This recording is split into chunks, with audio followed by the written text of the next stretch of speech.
And the Volta Regional Health Directorate has expressed concerns about potential outbreak of waterborne diseases after recent flooding in some districts. Some health facilities in the affected areas were submerged, leading to the healthcare delivery center being relocated to the St. Kizito Senior High School.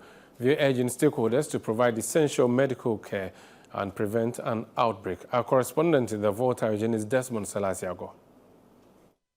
Healthcare challenges persist in the flood-affected town district of the Volta region. The flooding, triggered by the Akosombo Dam spillage, has disrupted the local healthcare system. Contaminated water due to inundated public latrines poses a serious health risk. Access to clean water remains scarce, forcing residents to use contaminated water for daily activities. Stella Kumejo, the Volta Regional Environmental Health Officer, emphasizes the need for safe drinking water in these communities. Myself, I went to visit a safe haven, and I asked to have a look at where they ease themselves, their toilets.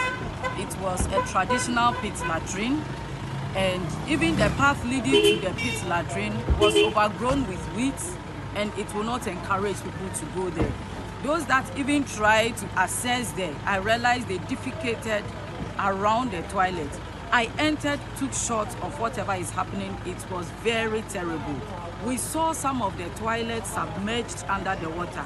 So it means all the contents in those toilets are mixed up with the flood water. And at the end of the day, most of the people I saw still use those surface water for cooking, for bathing, and for other household chores. So the implication to public health is it will trigger water-related diseases, skin rashes, diarrhea, typhoid, and what have you. And so it is a very terrible situation at hand. I want to appeal to all well-meaning Ghanaians. Michael Kofiziga, the North Town District Health Director, highlights how the flood has disrupted healthcare services. He underscores the importance of disease surveillance and the ongoing immunization campaign for children. Furthermore, the distribution of mosquito nets aims to protect life. Mr. Siga urges the District Assembly and NADMO to provide mobile toilets. Currently, a lot of communities have been displaced in the district.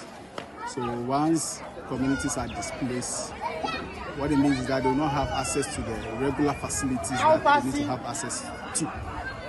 They wouldn't have access to potable water, they don't have access to sanitary facilities, and then routine health services, they wouldn't be able to have access to it, because now it's more or less like a camp out or a safe haven. And then that is affecting service delivery, but that is affecting the health of the people, because now there are people with different backgrounds and different health conditions being accommodated here. But then the fortunate thing is that as a district, we have managed to operationalize a mobile clinic here. A mobile clinic to just take care of minor conditions.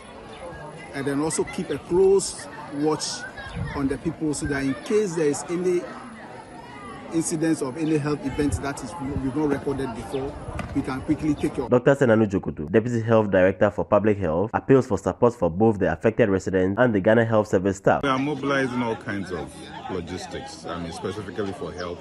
For health, we are looking at both medicine and non-medicine consumables.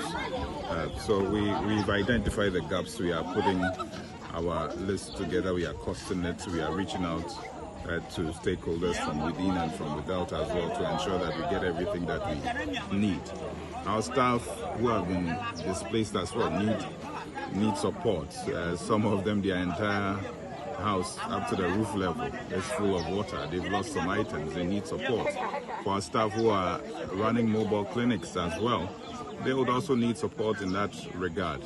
And most of the services that we render are to these people who are currently very vulnerable. Most of them have lost their insurance cards, so when they come to seek health care, they cannot depend on NHIS, so we have to give them medications for free. So all these would amount to some cost to the health service. And I'm sure that when we all pull together, we will be able to help.